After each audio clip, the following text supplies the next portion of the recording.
YCP legal cell ప్రతినిధుల సమావేశంలో కీలక వ్యాఖ్యలు చేశారు వైఎస్ జగన్. చంద్రబాబు పాలనలో కలియుగ రాజకీయాలు చూస్తున్నామన్నారు. అమరావతిలో అవినీతికి అంతు లేకుండా పోయిందన్నారు జగన్. చదరపు అడుగుకి 4,000 రూపాయలు పెడితే 5 స్టార్ సదుపాయాలు వస్తున్నా ప్రభుత్వం చదరపు అడుగుకి 10,000 రూపాయలు ఖర్చు చేస్తోందన్నారు. మొబిలైజేషన్ అడ్వాన్స్ల పేరుతో దోపిడీ చేస్తున్నారన్నారు. 10% ఇచ్చి 8% కమిషన్లు వసూలు చేస్తున్నారన్నారు.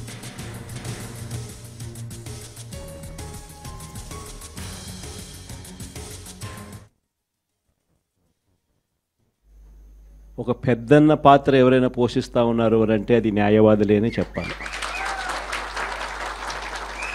అడగకపోతే అమ్మైనా అన్నం పెట్టదన్నట్టుగా, కోరకపోతే దేవుడైనా కూడా వరం ఇవ్వడు అన్నట్టుగా, పిటిషన్ వేయకపోతే, న్యాయస్థానంలో మీరు నిలబడకపోతే న్యాయం కూడా దక్కే పరిస్థితి కూడా ఉండదు.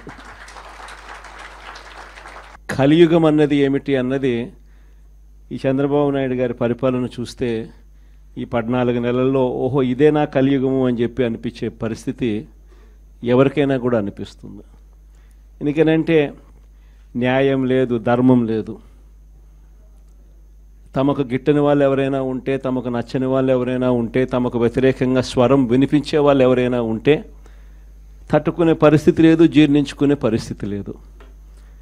ఎలాగైనా తీసుకొని పోయి వాళ్ళని జైల్లో వేయాలి, ఎలాగైనా తీసుకొని పోయి వాళ్ళని చిత్రహింసలు పెట్టాలి, ఎలాగైనా కూడా వాళ్ళ పరువును తీయాలి అనే ఒక నీచమైన సంస్కృతి ఈరోజు మనం చూస్తూ ఉన్నాం.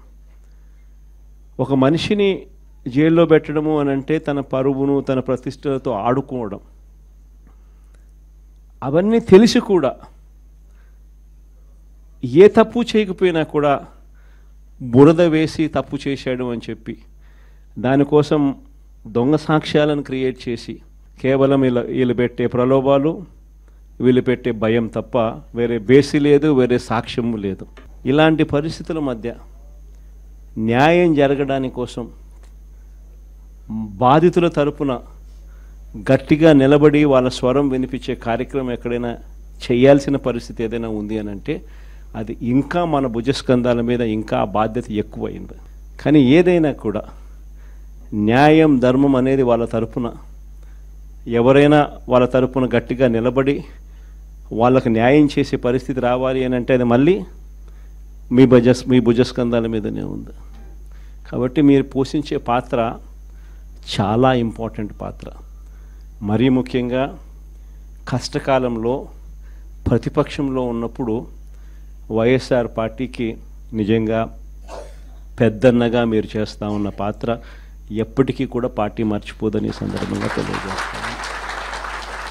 ఎవరికి కూడా ఊహించని విధంగా కూడా, ఇంతకుముందు గతంలో ఎప్పుడు జరగని విధంగా కూడా లీగల్ కమ్యూనిటీకి మరీ ముఖ్యంగా ఫస్ట్ టైం లా కంప్లీట్ చేసుకొని తమ కాళ్ళ మీద తాము నిలబడడానికి సిద్ధంగా ఉన్న యంగ్స్టర్స్కు, యంగ్ లాయర్స్కు ప్రభుత్వం అప్పట్లో క్రమం తప్పకుండా సహాయ సహకారాలు అందిస్తూ లా నేస్తం పేరిట అండగా నిలిచిన చరిత్ర కూడా ఇంతకుముందు ఎప్పుడూ జరగల.